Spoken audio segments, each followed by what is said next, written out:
Welcome to the Southeast Retirement Planners podcast, where we will go beyond the balance sheet with our guests, not only to share from our personal experience as financial advisors of over 25 plus years, but also to learn from our guests about the issues and topics that are important to them. Our firm specializes in taking care of the financial plans for individuals and small businesses by helping our clients identify their individual goals and taking a conservative and ongoing approach to helping accomplish them.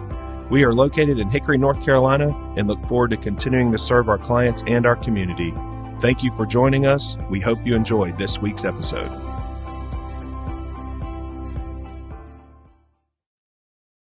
Welcome and thank you for joining us today. I'm Ryan Edwards and I'm here with Les Stewart. We're partners at Southeast Retirement Planners, and we're glad that you're able to join us today on the Southeast Retirement Planners podcast. We've got a topic today that we'll be diving into that's both emotional and financial, caring for aging parents. It's something many of our clients are dealing with, and increasingly it's something that a lot of people are dealing with, not only just older people, but younger generations needing to prepare earlier. That's right. It's a conversation that often comes up as families gather around the holidays, when adult children start to notice changes in their parents' health or abilities. It can be overwhelming to think about, let alone plan for, but having these conversations early can make all the difference. That's right. So today we're going to talk about the growing prevalence of caregiving and what it looks like for families, also the emotional, physical, and financial toll it can take, as well as strategies to plan ahead and kind of navigate those dynamics you were talking about within the family and protect your financial future. All right. So let's start with just how common this actually is. There are now 63 million caregivers in the U.S., which is a 45% increase over the last decade.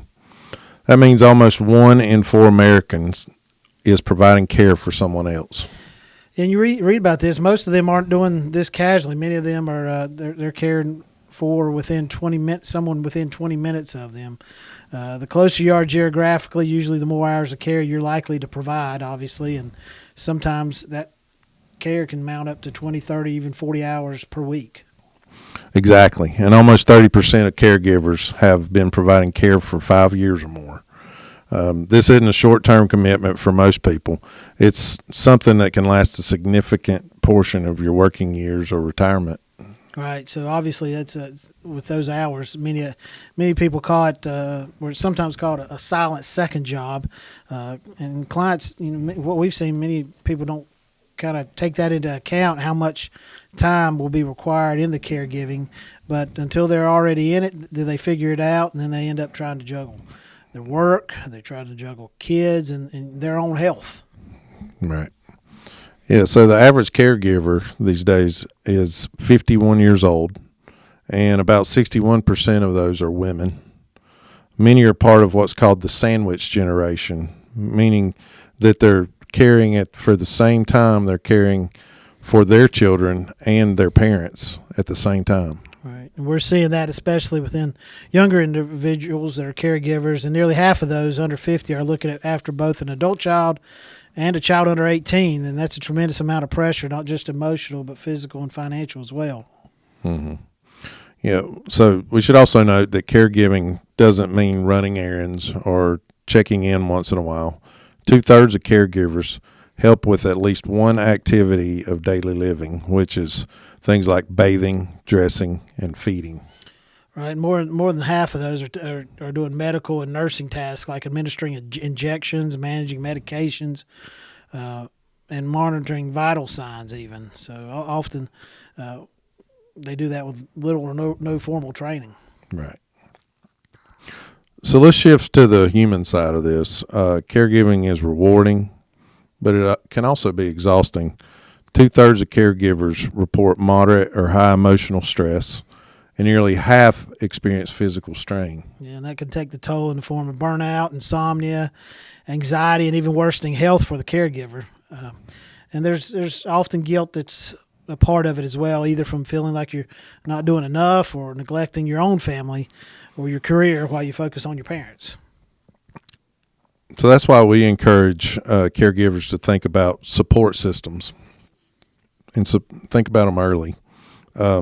Support networks like friends, family, online caregiving groups, respite care, which means hiring help or arranging coverage to take breaks for yourself, and also self-care like exercise, hobbies, downtime. Those activities aren't luxuries. They're necessities to stay healthy enough to continue providing care. Right. And there's some local programs that are within our area. ACAP, Adult Children of Aging Parents. They're a very good resource for individuals that are going through and need this type of care from a caregiving standpoint. So we would encourage everyone to look online at them. Adult Children of Aging Parents, and when doing that, it's just very important to acknowledge that caregivers often need permission, or sometimes from themselves, to accept help instead of trying to do everything themselves, because it's rarely sustainable. Right. Let's talk about the financial side of this too, because this can be one of the most surprising and stressful parts. Yeah, what we've seen in some of the stats out there is 1/3 of caregivers have stopped saving to cover expenses, and 23% report going into debt. Some have tapped their retirement accounts or college savings even just to keep up. And the cost of professional care keeps rising. A home health aide now costs about $33 an hour on average, nearly $290,000 a year for 24/7 day-long and night-long round-the-clock care. And that's more than twice the annual cost of a nursing home room right now. And I think that's important to note, because a lot of people would rather be taken care of in their home than in a nursing home. So those numbers are substantially higher. And but unfortunately, one thing that people don't realize is Medicare doesn't cover long-term custodial care. It's just skilled nursing for up to 100 days after a hospital stay. So families are often shocked to learn that they'll need to self-fund most of the care afterwards. Right, and you need to know the ways you can self-fund, and that's why we stress planning ahead. Look at long-term care insurance options, setting aside funds for these events, and exploring what resources might be available through the community or your employer for programs that may help this situation. Right, and so away from the financial, but also some of the emotional things, is one of the hardest dynamics we've heard about, and it's also in the statistics, is that managing siblings and other family members during the process.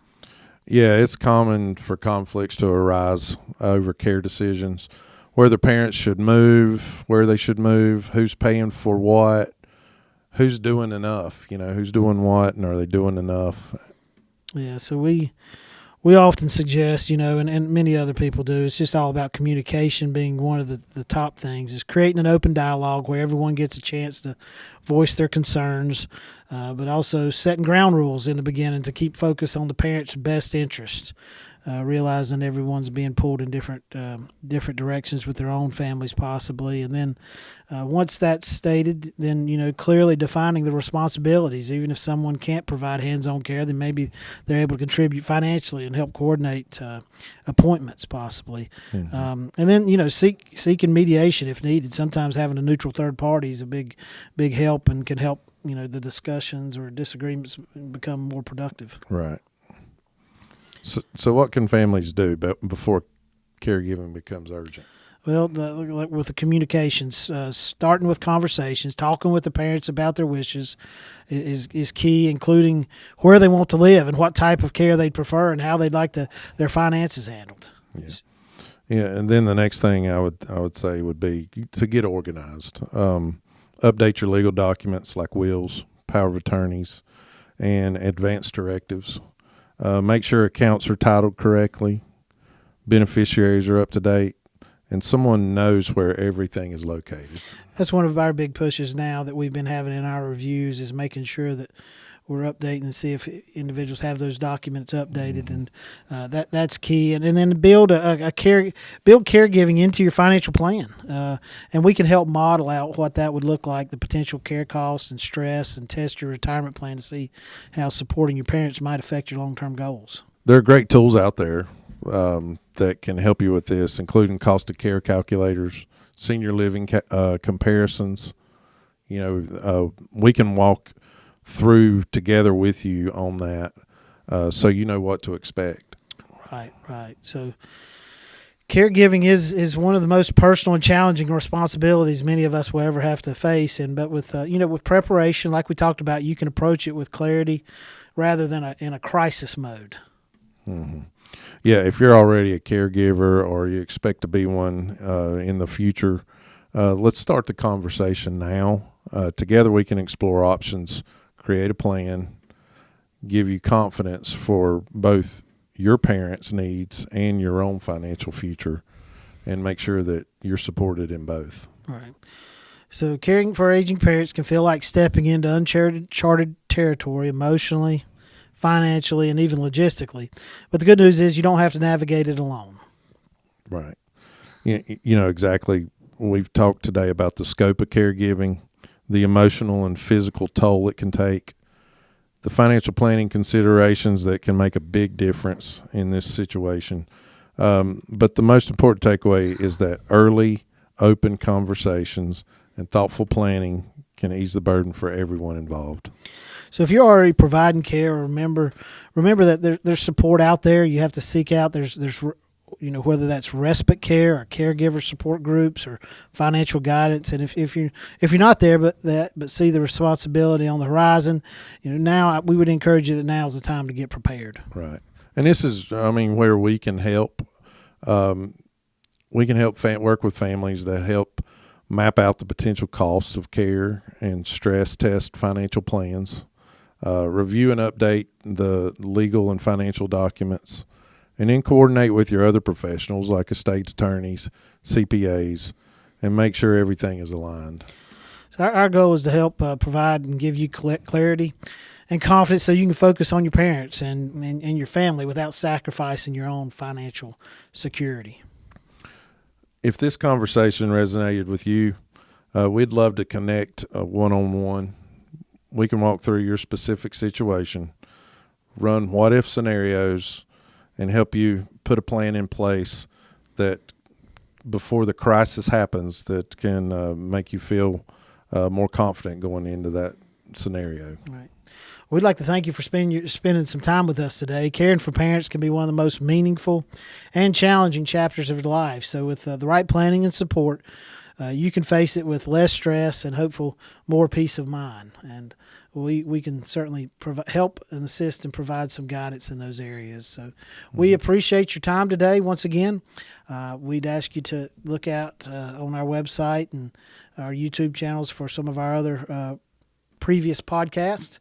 You can also find this there as well in the future. So this is a timely conversation, not just centered around the holidays when these conversations happen, but it is Long-Term Care Awareness Month, and so this is timely information. And once again, we appreciate you joining us. Thank you. Yeah, thanks. Securities and advisory services offered through LPL Financial, a registered investment advisor, member of FINRA, SIPC. Southeast Retirement Planners is not affiliated with LPL Financial or registered as a broker-dealer or investment advisor.